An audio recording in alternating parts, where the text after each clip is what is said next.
Good evening, this is your host, Mr. Dark, bringing you a series of some of the most terrifying, strange, and true short horror stories of crimes, murders, abductions, and experiences. You're listening to the Dark Side Diaries podcast.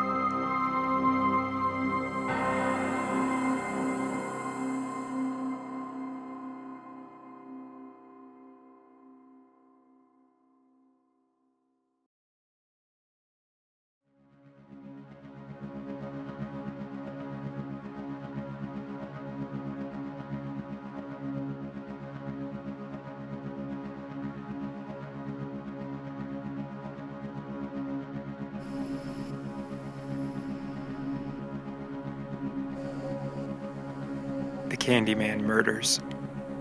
Dean Corll was born in 1939 in Fort Wayne, Indiana. He was a firstborn child with a strict father and protective mother. Corll's childhood would see him move around quite a bit, with his mother and father marrying and divorcing twice. He was a loner kid throughout his time in high school, but was known for being a good student overall. Corll's mother would eventually remarry and start a candy factory with her new husband around the Houston, Texas area. He would serve in the U.S. Army for a short period of time in 1964 and left on honorable discharge after serving just 10 months, where he would return to his family candy factory and continue his role as vice president of the company. In 1965, the company relocated to a location which stood directly across the street from an elementary school. Corll was known to give free candy to local children, especially to teenage boys. This got him his nickname Candyman. Corll had a pool table brought in at the rear of the candy factory where employees and local youths would hang out. At this point, people would notice him being flirtatious with several teenage males. In 1967, one of those young males would form a close relationship with Corll. A 12-year-old named David Brooks was a regular at the candy factory. Corll would give him free candy. Brooks saw Corll as a father figure and was often given money by him if he needed it. But the relationship would change in 1969. Corll began to urge a sexual relationship between him and the now 14-year-old Brooks. Corll would give Brooks cash or gifts to allow him to perform oral sex on the youth. Brooks would eventually drop out of high school at 15 years old, and at this time Corll's family would lose the candy business and he would get a job as an electrician. In 1970, Brooks would become an accomplice to some of the most disturbing murders in Houston's history. And in winter 1971, Elmer Henley, another young teenage male, would be recruited to join as another accomplice.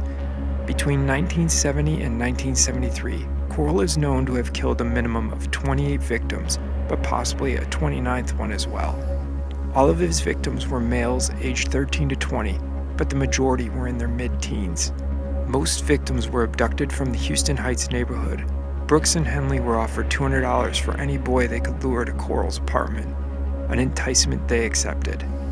Corll's victims were lured by Brooks and Henley typically with an offer of rides, drugs, and partying. The victims would be driven to a succession of addresses in which Corll resided between 1970 and 1973. The victims would then be restrained by either force or deception, and then tortured, raped, and killed either by strangulation or shooting with a .22 caliber pistol.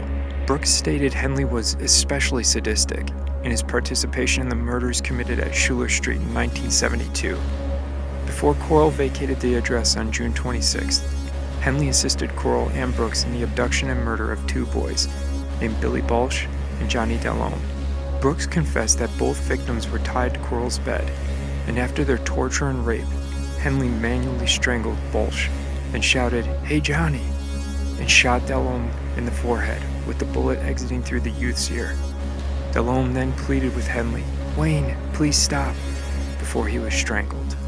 By June 1973, Corll's appetite for killing increased dramatically, and both Henley and Brooks later testified to the rise in the level of brutality of the murders committed while Corll resided at his Lamar Drive home.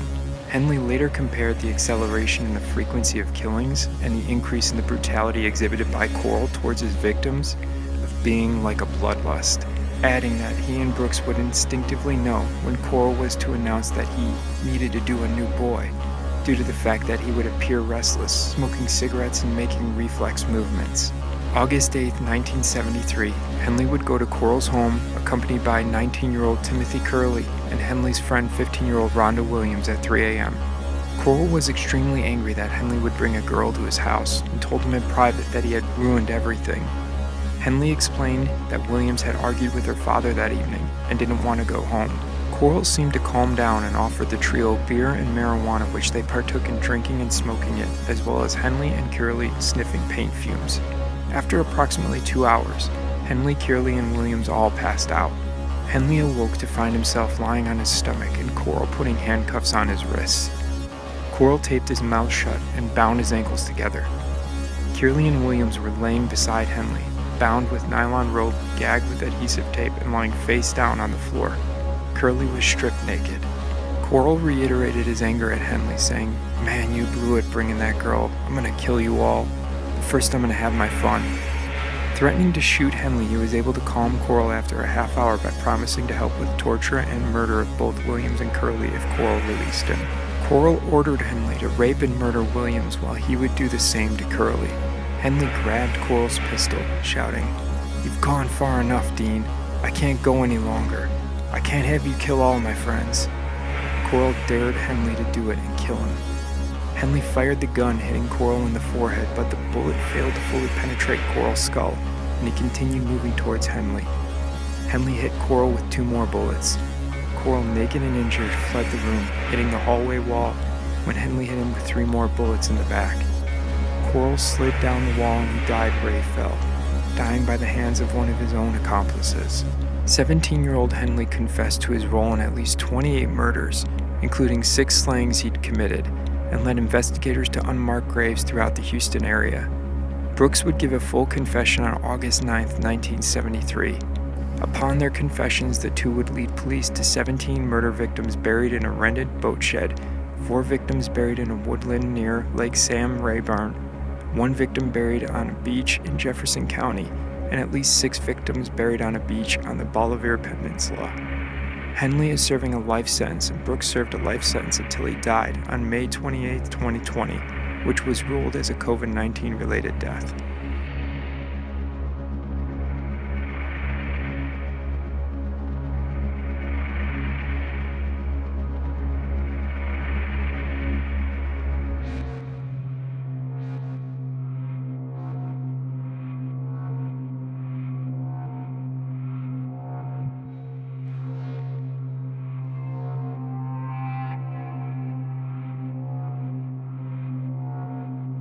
The disappearance of Dennis Martin.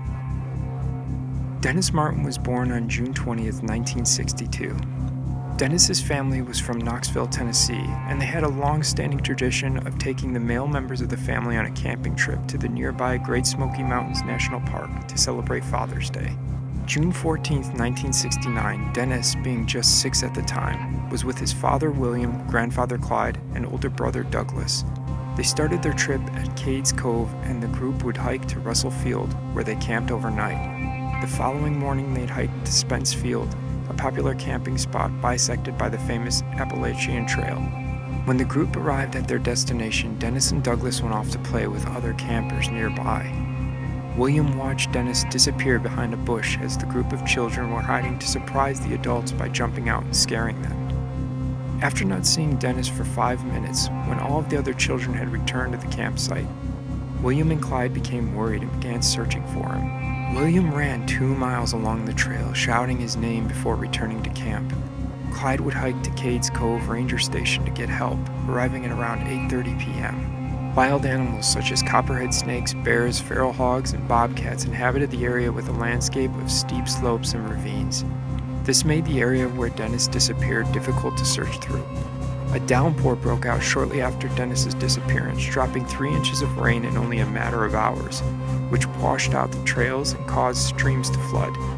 On the night of Dennis's disappearance on June 14th, the temperature dropped to nearly 50 degrees Fahrenheit.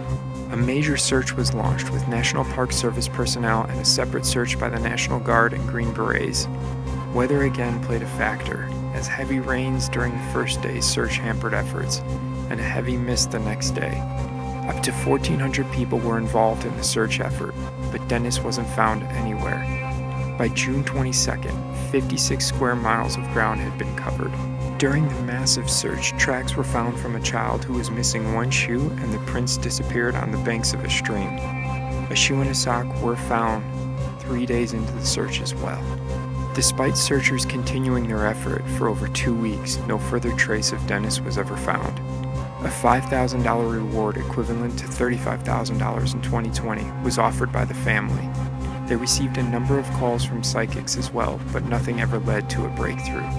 There are 3 main theories about what happened to Dennis Martin. The first being he became lost and perished from exposure to the elements or some other cause, most likely during the first night. This is the most probable theory according to park officials. The second being he was attacked by a hungry bear or other wild animal and maybe dragged away. William, however, believes that Dennis was abducted by someone. This theory is based largely on an eyewitness account of a visitor to the park named Harold Key. Key reported hearing a loud scream on the afternoon that Dennis disappeared. Shortly after that, Key claimed to have seen a disheveled man covered in hair and trying to remain unseen fleeing through the woods. Key's family stated the figure had a red object slung over his shoulder, matching the clothing Dennis was wearing. But FBI investigators would dismiss this given the sighting had taken place more than 5 miles from where Dennis had disappeared. Due to the unsuccessful search for Dennis Martin, changes have been made to the National Park Service policies on how they review and search for missing people. Still, to this day, Dennis Martin's body hasn't ever been found and is still reported as a missing person.